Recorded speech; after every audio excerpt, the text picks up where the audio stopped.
उत्तराखंड में फिर चुनाव है। इस मौसम में हर कोई राजनीतिक पार्टी अपना जोर आजमा रही है। केवल एक क्षेत्रीय पार्टी है जो पहाड़ के मूल मुद्दों पर बात कर रही है, जबकि दो राजनीतिक पार्टियां जिन्होंने उस उत्तराखंड का स्वरूप ही बदल दिया जिसकी कल्पना हमारे आंदोलनकारियों ने की थी। ना पहाड़ से पलायन रुका,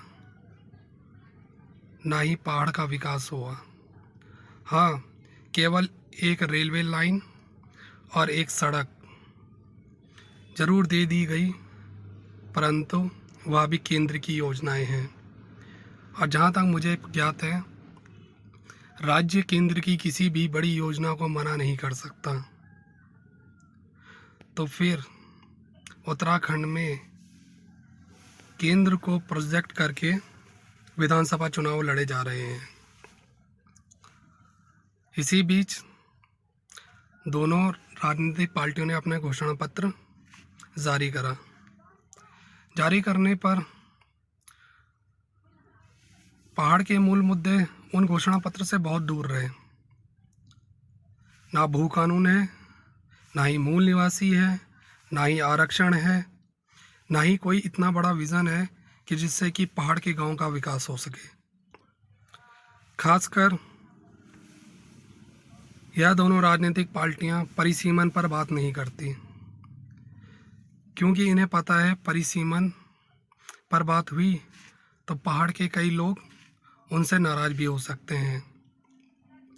परिसीमन का एक स्वरूप होता है, वह जनसंख्या के आधार पर किया जाता है और हर कोई भली भांति जानता है कि पर्वतीय क्षेत्र में जनसंख्या कम है या फिर सरकारों की उदासीनता के कारण लोगों को मजबूरन पलायन करना पड़ता है।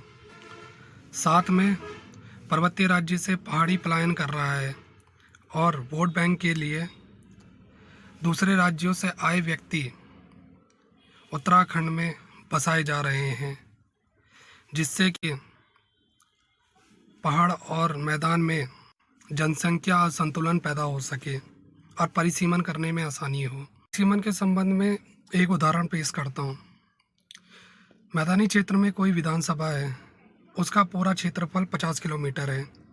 वहीं पर्वतीय क्षेत्र में एक विधानसभा है, उसका क्षेत्रफल 150 किलोमीटर है।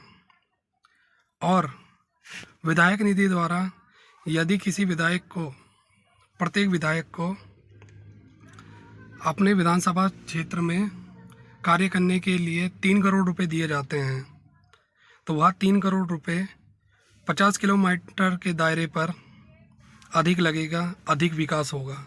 पर 150 किलोमीटर के दायरे पर वह संभव नहीं है। और 26 या 27 में जब परिसीमन होगा तो वही पर्वतीय क्षेत्र की विधानसभा जो अभी 150 किलोमीटर की है, वह 300 किलोमीटर की हो जाएगी। वह मैदानी क्षेत्र की विधानसभा 40 या 30 किलोमीटर की रह जाएगी। मैं उदाहरण के लिए रुद्रप्रयाग जनपद को लेता हूँ। अभी रुद्रप्रयाग जनपद में 2 विधानसभाएं हैं, एक रुद्रप्रयाग और दूसरी केदारनाथ।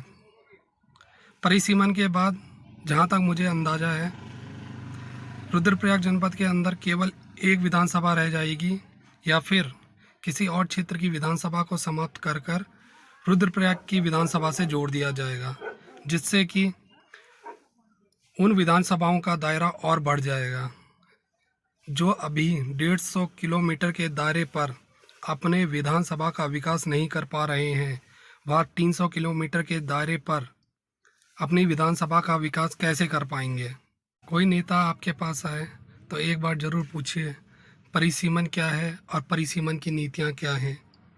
जब उत्तराखंड में परिसीमन लागू होगा तो आप कहाँ होंगे और आपका विकास कहाँ होगा।